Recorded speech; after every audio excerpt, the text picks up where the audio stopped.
My name is Margaret, was Margaret Glacier, and is now Margaret Harris. And I was born in, well, up on the hill. You can see the place from Elgibel, where I was born. It's across the river, clear up on the hill. They called it Emma, or that is, in my birth certificate, it says Emma, Colorado. My father came, my father came from Italy, and my grandfather on my mother's side came from Switzerland. My mother was born in Leadville, Colorado, and they lived, most of the time, they lived in Woody Creek until my father and mother got married, and they lived up on a little ranch up there, like I say, from across the river from Elgibel up on the hill there. That's where they lived for a good many years. I had 3 brothers and 1 sister. Well, we just had kind of a hard time. We all helped working and helping the folks so that we could buy a ranch and have it. My father was a farmer. And I went to school at Elgibel. I went there, and my sister and brothers all went to school at Elgibel. And then I went to high school in Basalt. And that's as far as I got. I'd go home and work. Well, I guess that all my memories were all really quite pleasant. We didn't have much, but we enjoyed what we had. My mother died when I was just 9, and then I had to kind of take over. I had 3 older brothers. My sister got married about that same year later. So from then on, I was kind of the mom, and I did have some help, but I kept house, and I also helped my brothers out in the ranch when they had to do the haying and pick potatoes and just everything that had to be done. I had to help. It was pretty hard, but well, that was the way it was, and we thought nothing of it. Well, not very much fun, but the only thing that we ever did very much after we were old enough, we went to dances on, they used to have dances all the time on Saturday night. We'd dance all night, and then come home and maybe have to work the next day out in the field. And I don't know that I had very many things that I did that you might say was really fun. Then I met Chuck when I was about 19, I think. He lived in Carbondale and I lived in Basalt, and I never met him until then. That was kind of funny, because I knew everybody in Carbondale, and I think he knew everybody in Basalt, but I never knew him. But I liked him from the first time. I don't think I particularly fell in love with him, but I really liked him. And then, well, about maybe 3rd time that I seen him. Now, I don't know why, but this thought come into well, maybe my heart or my mind. This is the guy I'm going to marry. And then we were married, and when I was just 25. I had to stay home and help, and I didn't want to make a commitment until I was sure. So it took quite a little while. I'm that way in anything I ever do. He had a boat one time, and I wouldn't go with him, not until I was ready. He had an airplane. People would say, well, have you been up with Chuck? No, don't you trust him? Yes, I trust him more than anybody, but I'm not ready yet. So that's kind of the way I've been. Well, we had, after we were married in 41, and Alvina was born, that was my daughter. She was born in 43. Then we had Glenn in 47, and that was all of them. Well, my favorite part about having a family is just to have one. It was the greatest thing. That's the main thing in my life, is when I had the children and my grandchildren. That was the most pleasurable thing that I can think of in my life. They have brought me a lot of pleasure. I was baptized Catholic, but I have not followed my religion, or any religion for that matter. But I have been disappointed too many times in some of the things that happen. I always figured, well, why should I have somebody preach to me that maybe isn't as good as I am? So I just believe in God, and that's about it. I live a life as good as I can, and well, actually, gardening is most of my hobbies, and I do bowl a little, but other than that, that's about it. Well, some flowers, but not that much. But yeah, I like the garden and the flowers. But other than that, well, I can't really say I've ever had any hobbies. He says my computer. Well, okay, I have a hobby. I have a computer, and I do play with it a lot. Play with it. Well, I get it on the internet, and I look, and I send emails, and I play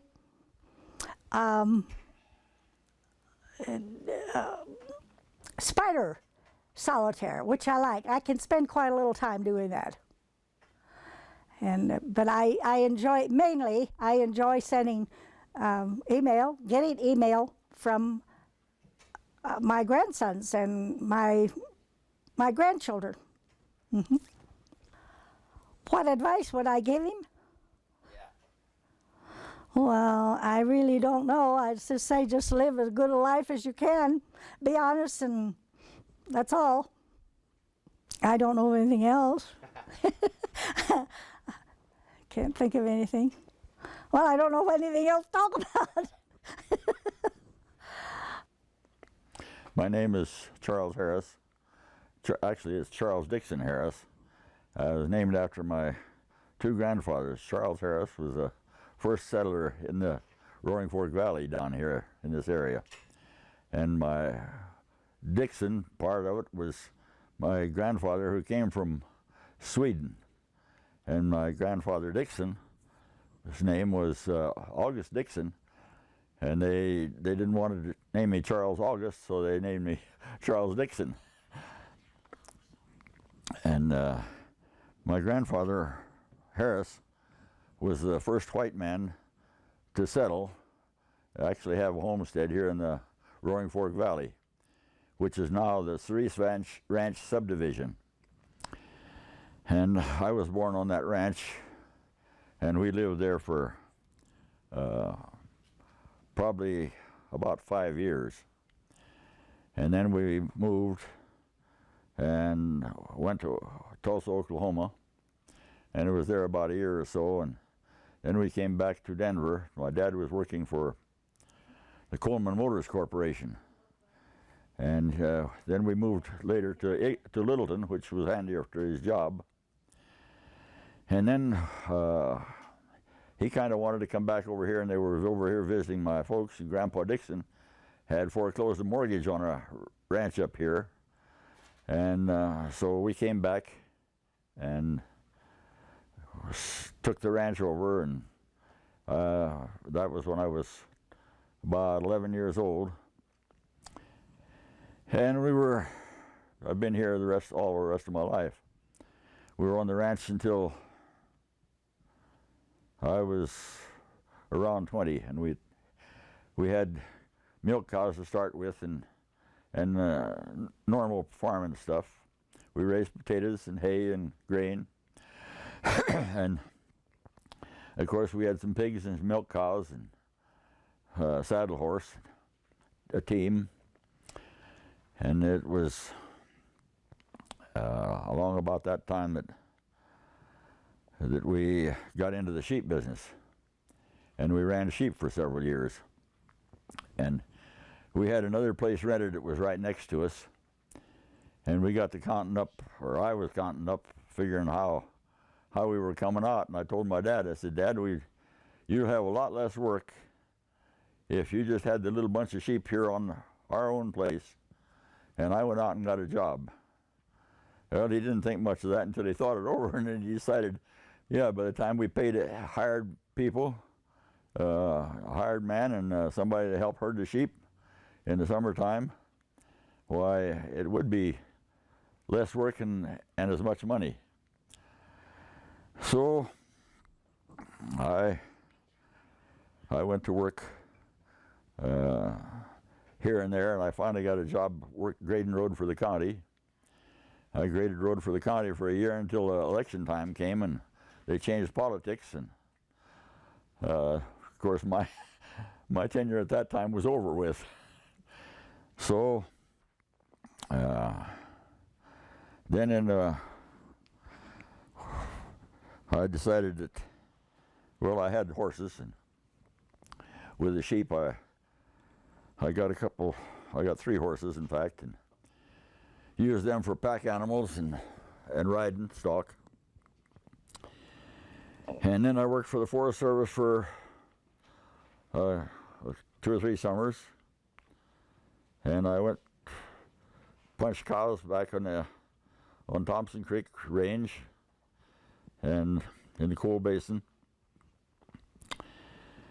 And then I went to the Army, and when I was going to high school, a certain time of the year we couldn't drive a car. In fact, we didn't have a car the first couple of years.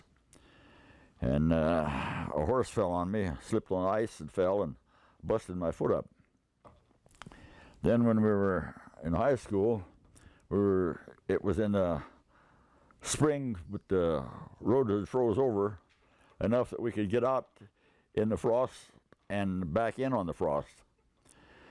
And the WPA, which was Public Works Administration at that time, was doing a little road work for here and there and wherever they could. It needed real bad, which most of the road needed work at that time, but the worst places, they'd have the Public Works crew in there, and they were fellas that were not on relief, but they were looking for a job, and they'd do pick and shovel and wheelbarrow work along wherever the road was really bad. And right where they were working, why, it was real deep ruts, and they'd filled them in with loose dirt, and then the edge of the bank, which dropped onto a little creek about 30 feet. Why, we were going to this football game, or basketball game rather, and I hit that ruts in an old Model T Ford, which had very direct steering, and hit the ruts, and the steering wheel jerked sideways and into that little gully that the fellas had covered up with that soft dirt, and we went upside down right there. And I came out of it with my steering wheel in my hand, and the other fellas, my 2 buddies, fell out when the first time it went over, and the second time it went over, why, it stopped in the creek, and I came out with a steering wheel in my hand. I'd twisted hard enough on it to twist it off. Anyway, I got my back hurt then, because going down there, they'd cut off a willow stump, and I hit my back on that stump. So I had kind of a bad back, and when I got in the Army, it was hurry up and wait in line, and standing with that sore foot and or that busted foot, it spread out, and my back was hurting, and about all they had against me was a grub bill. So after 6 months or so, the Army turned me loose. And then my brother-in-law at that time had the Catherine store, and he bought the blacksmith shop in Carbondale because he thought if he was the Catherine store, he might have to go to the Army. And if he had the blacksmith shop, which he was good at, he could stay here and sharpen plowshares and put the farmers' machineries back together. So the store was for sale, and Bobbie wrote me and told me about it. I said, well, see if you can get them to hold off on the store until I can get home from the Army. I said, I'm sure we can borrow the money to get in the store. And I said, I don't know whether I'm going to be able to work much or not. So she did that. And I knew that in a roundabout way I could get the money from my grandfolks. Well, it so happened that her sister and brother-in-law had money to spare, so they loaned us the money and we bought the store. And we were in the store for, I guess, about 8 or 9 years. And then I got a bulldozer and we bought a place across the river that was places for my horses. And we later built a house on that. And then we, after a while I bought a bulldozer and was doing custom work around the country with a bulldozer. So along about that time, I found out that a friend of mine found a cinder pile over there at Dot Zero. And he didn't know what to do with them, but his brother in Monte Vista told him that they were building cinder blocks out of it. So he came to me and he said, did I know how to stake a claim? And I said, yeah, I had some books on it. So we staked out the claims over there and started trying to peddle the cinders to some of the cinder block companies around the country. And freight ate us up, so we couldn't do that.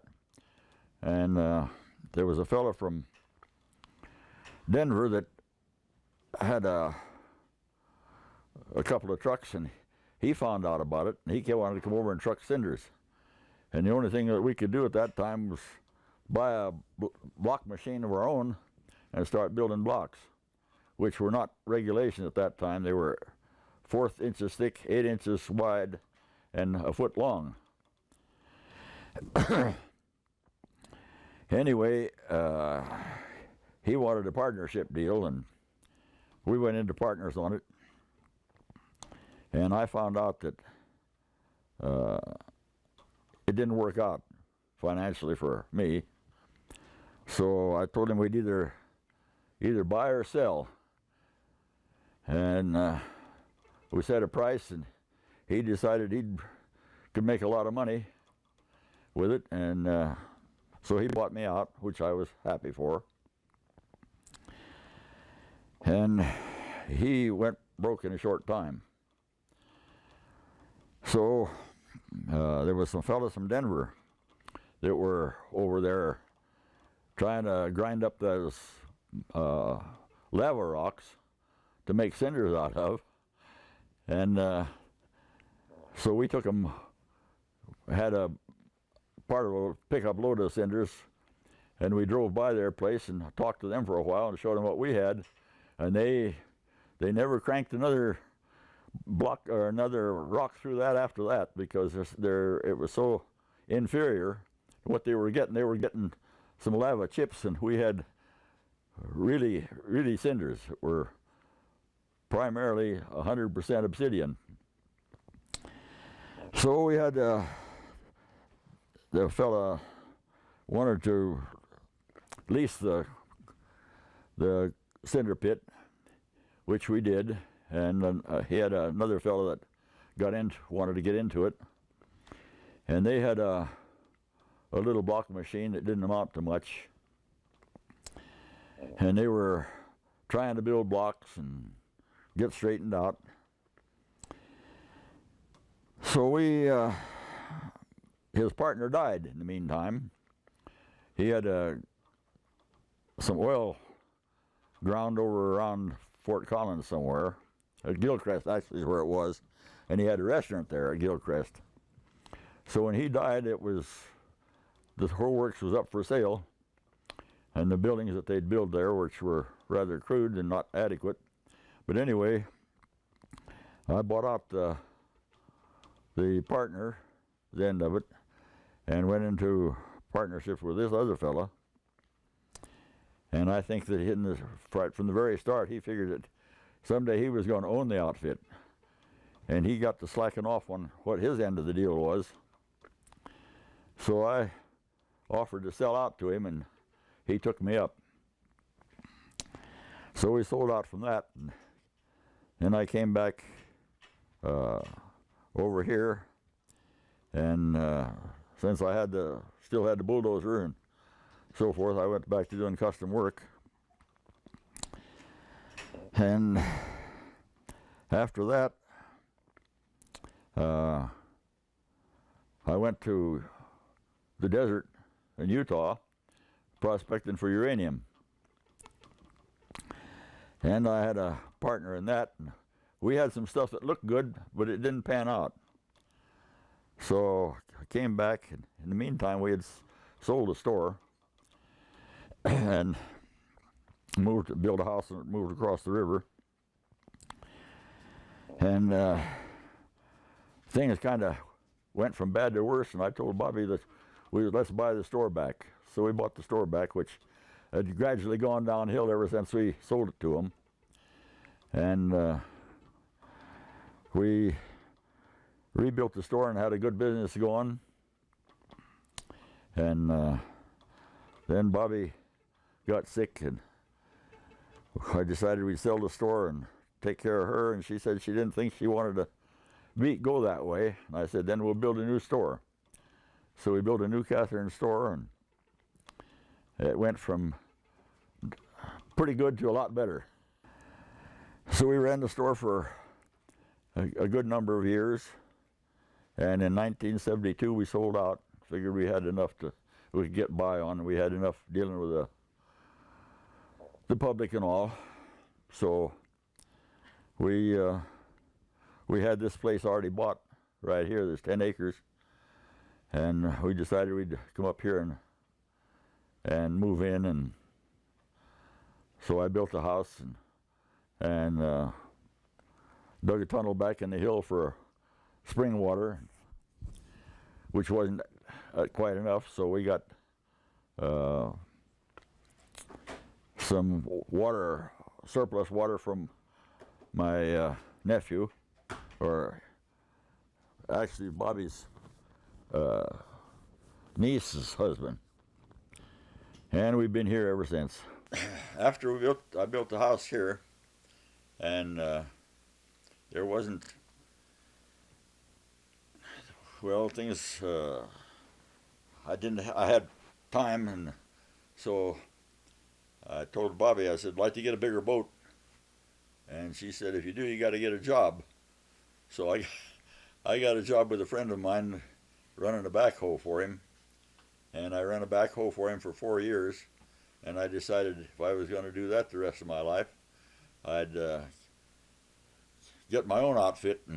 And so I got a dump truck and a backhoe and a bulldozer, and went into business. And I was in business that for several years, and I finally decided that I'd had enough of that, and that we could manage to get by. So I got out of the business. Then my son-in-law was thinking about, he would like to have a bowling alley. And he finagled around and tried to raise some money, and he couldn't. So then he coaxed my son into seeing if he would want to get in it. And Glenn at that time was working at the bank. And so Glenn went to work and checked out what potential there was here, and studied it out pretty close. Went to several different operators and found out what was necessary and how they were doing. So he asked me if maybe I would be interested in it.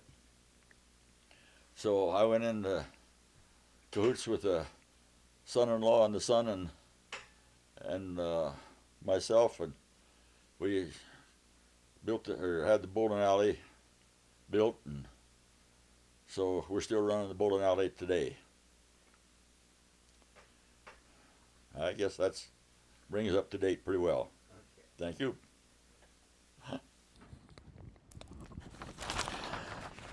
My grandfather Harris was the first white man to settle here in the valley, and from his diary, he spoke about building a cabin up, and there was no road over Independence Pass, in fact, no roads, and they had a trail from Buena Vista up Cottonwood Creek over into head of Taylor Creek, and Taylor Creek over into the head of Castle Creek, which was it wasn't very steep. I mean, it was fairly steep in places, but the mountains were so that they had an open pass. And they came down Castle Creek to Aspen, which was Aspen had just set out word that they had found silver there. And when he came to Aspen, it was mostly a tent city. There were a few little log shacks that they'd thrown up quick, but mostly tents. And so they built up a little log shack of some kind, and came on down the valley because he had in mind of not of prospecting, but of setting up a ranch somewhere. And they got down the valley by way of going up Owl Creek over the top into Snowmass, and from down Snowmass a ways, and then up Capitol Creek into East Soapers Creek and down East Soapers Creek, because there were no roads and it was almost impassable to get through from Aspen to down the valley here. So that was the way they came in, and they found a place down there which had big meadows and lots of wild hay, and he decided that was where he wanted to build his ranch. So he and his partner made some kind of a homemade baler and cut the hay with a scythe and baled it and packed it into Aspen, because the teamsters up there needed food for their horses, and there wasn't any up there available, and they were getting at that time $100 a ton, packing it on horses into Aspen. And then, of course, in the meantime, he was market hunting. Any deer, elk, he'd haul into Aspen for meat, and they fished in the river and would catch trout and dress them out and dry them in grass and haul them into Aspen for meat. So then when he came on down, I mean, after he got established, why, he was not really into politics, but he was into developing stuff. And shortly after that, I think he came down in 1880, and about 1881, they started in a few settlers coming in and set up at the town of Carbondale. And anyway, from one thing led to another, and he was one of the first organizers to get Garfield County away from Summit County. And the county seat was actually up on the flat tops at the old town site of Carbonate. And of course, Carbonate they'd found a little bit of silver up there, but not enough to pay off. And so Carbonate Creek eventually died, and they went up to Carbonate Creek and took the books and so forth down into Glenwood Springs for the county seat, and then they voted on a new county seat, and they voted for anybody and everybody that was in the area that they knew of, whether they were there or not. So it worked anyway, and they got the county seat established at Glenwood Springs.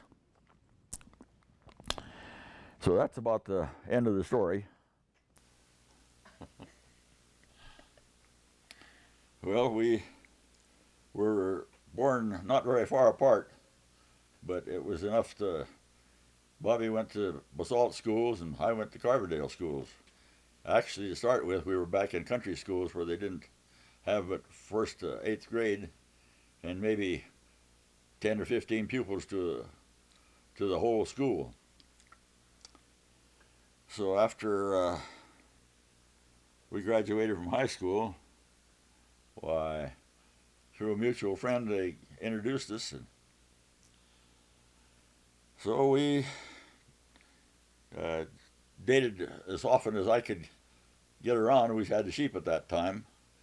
And then when we quit the sheep business, why, I was a little closer to home, and so I started chasing her. And we went together, I guess, 4 or 5 years before we finally got married. And she was busy. She thought she had to take care of her dad. And but anyway, I stayed with it and finally won her over. So after that, why, I went to the Army, and we came back from the Army and had the Catherine store, and we had it for a few years, and then we had Alvina, our first one, but she was born over in the San Luis Valley. My dad sold out his place, the ranch, and my mother was at loose ends, and my dad still had a little bunch of sheep, and he pooled with another fellow that he knew, and he took care of the sheep camp, or take care of the sheep rather, for a year, and my mother ran the store for us for a year, and I went shearing sheep over in the San Luis Valley, and from there I met the form of this Trinchera Ranch, which at that time was probably the biggest ranch in the United States that was all privately owned. There were 252,000 acres, which was a pretty good sized layout. A lot of places were big, but they had their leases from the Forest Service and from the Bureau of Land Management that they actually didn't own that many acres. Of course, now there's some of the big companies that have taken over, and they have more than that. But at that time, it was a big situation. And Mrs. Sims was one of the owners, and she needed somebody to take care of her horses and to ride with her. So I got the job of taking care of her horses and riding with her, and that's how comes Alvina was born over in Alamosa. Anyway, from there, why, I could see that it was sort of a political situation over there, and I just decided maybe I didn't fit, so I quit, and we came back to the store, and we ran the store for quite a while, and finally decided that since I got a bulldozer in the construction business, why, we would sell the store. And we sold the store, and then after we moved over across the river, and Glenn was born about that time, before we moved across the river. Yeah, before we moved. And so we built over there, and I still had some horses. And anyway, after my trip to Utah prospecting and in the cinder block situation, we decided we'd buy the store back because it was kind of running short of funds. And we bought the store back and we kept it until 1972. In the meantime, we raised the 2 kids. And the boss run the store full time, and I worked at it part time when I wasn't with the bulldozer or trying to make some money on the side. And I guess that's the big end of our history.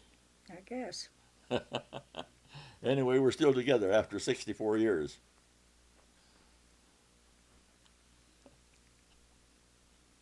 Well, I couldn't have a better partner. Oh, really? I guess that's about all I can tell you. This must be next. It's my when I was. We didn't have a camera to take a picture when you graduated. They high didn't have school. any pictures when you graduated? I don't have a picture, and I had such a pretty dress. I bet. I really did. I'm surprised they didn't think that somebody didn't have it. Well, I don't know, maybe somebody did, but we didn't have one. And I think we had a camera on it, but I never took it because I got some pictures of me before I graduated from high school, so I had a camera, all right. Somebody had to get it. Then that's me and my brothers and sisters.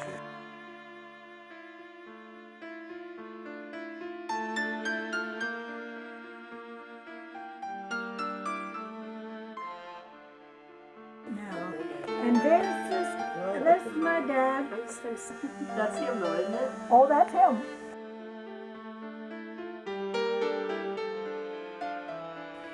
Now we have Charles here. This is Charles as a boy, huh? A fine looking boy, isn't he? Charles Dixon.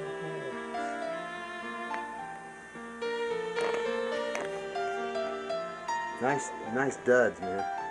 Yeah, aren't those nice duds? Well, they kind of look like today's duds. Yeah. Oh, look.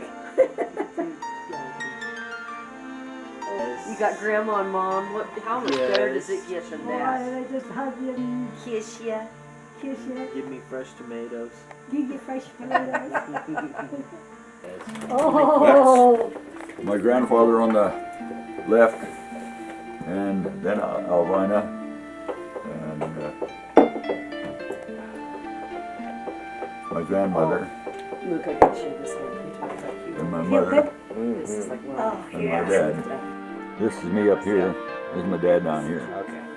That's your grandpa? That's my grandfather. Yeah, that's the old Swede. Okay. He came from Sweden. Wow. And his name was, in Swede, it was Humor. Mm. And it was, you couldn't write it in English. It was H with a funny wrinkle over the top of it. Wow. And then, I don't know how the rest of it was spelled, M-O-O-R-E, I guess. But anyway, his brother took the name of Okay, that'll be $25. Okay, I'll bring it right up to you. Moore, Axel Moore. And yours And his was, is August Dixon. He changed his name when he came here no. because he was working for a fella in Redcliffe as a And teamster. I thought it was thinking about $35. And $25, I just called outrageous. so Well, he took his name. Teen, of course. I was standing on the ground. Stuff like that. My stirrups were there, but I actually the weight was, all he was holding up was the saddle. I was standing on the ground. He just gets stuff a little. Is that your dog? What? What is that? That's a little burl. I thought it was. Oh, okay. I've got a movie of Glenn when he was little.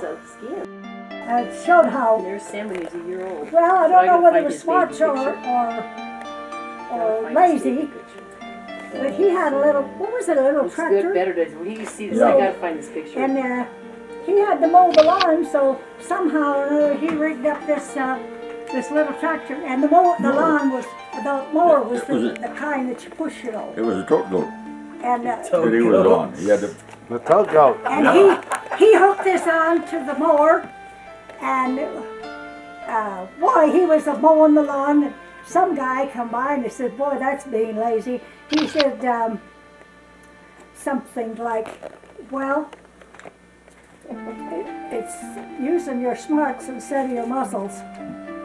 It's not very good. This is Glenn, huh? Yes, Yeah. I do actually. I did. That's for a Glenn. long time. Don't look like Glenn. No.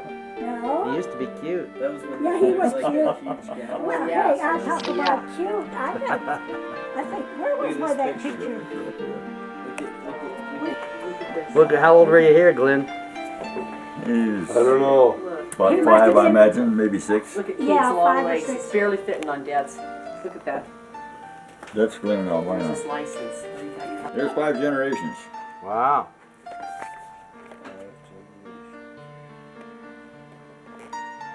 That's Dad's dad. Okay. Yeah. Dad, his daughter, her daughter. You look like Kate and her right daughter. there for a second. It's like I had to look. I've never seen that. Whoa. Isn't Yeah. that amazing? I've That's never weird. seen that before. I had to look. What's that? When you said it, I could I see never. it. I've never known a connection between their faces, but look at that for a minute. It's like you can see Kate in there. How old was I in that picture? Yeah. Oh, I must have been about 17, 18. Right about graduating from high school. Wish we had a recording of that. Oh, I'd love to have Oh, I that. do too. I'll tell you what. I'd love to have a recording of I'm that. glad we don't. No, you'd like it too. No, I it- wouldn't. Yes, you would. No, I wouldn't. Because you were good. You were cute and you You were good. cute, you were good. Only mothers say Glad we that. don't. Well, no, I wouldn't exactly say that.